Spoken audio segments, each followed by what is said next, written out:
ആ കേട്ട പഠിച്ചോനെ വിളിയില്ലേ, അത് നിങ്ങൾ മൈൻഡാക്കണ്ട കേട്ടോ. ഒരു യൂട്യൂബ് ചാനൽ തുടങ്ങിയതിൻ്റെ പേരിൽ എന്നെ അങ്ങ് എയറിൽ വിടുന്നതാണ്. ഇത് പറയാനല്ല ഞാനിപ്പോൾ ഇവിടെ വന്നത്. നിങ്ങളൊരു പിസ്സ ലവറാണോ? പിസ്സയുടെ ഒറിജിൻ എവിടെയാണെന്ന് നിങ്ങൾക്കറിയോ? ഞാൻ പറഞ്ഞുതരാം. ഇറ്റലി.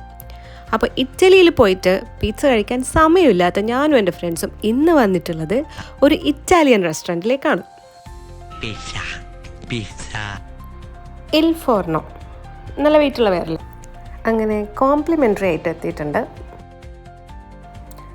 ഇതിന് പ്രത്യേകിച്ച് വലിയ വികാരമൊന്നുമില്ല, പക്ഷേ ഇവനിവിടെ നല്ല എക്സ്പ്രഷൻ ഇട്ട് മരിക്കുന്നുണ്ട്. ഈ വ്യക്തിക്ക് പിന്നെ ഫ്രീ ആയിട്ട് കിട്ടുന്ന സാധനങ്ങളോടൊന്നും അത്ര താല്പര്യമില്ല. അപ്പം നമ്മുടെ ആളെത്തിയിട്ടുണ്ട്. Italian pizza. എന്താ ഇപ്പോൾ പറയാം, ഫ്ലഫി, ജ്യൂസി, ചീസി. ഇതങ്ങനെയൊന്നുമല്ല.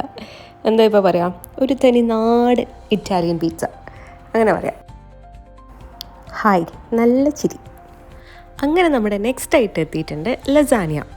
ഇതെന്താ പറയുക, നമ്മളെ വൈറ്റ് സോസ് പാസ്തയൊക്കെ ഇല്ലേ, അതേ ടേസ്റ്റാണ്. പക്ഷേ നല്ല ചീസൊക്കെ ആയിട്ടൊരു ചീസി സാധനം.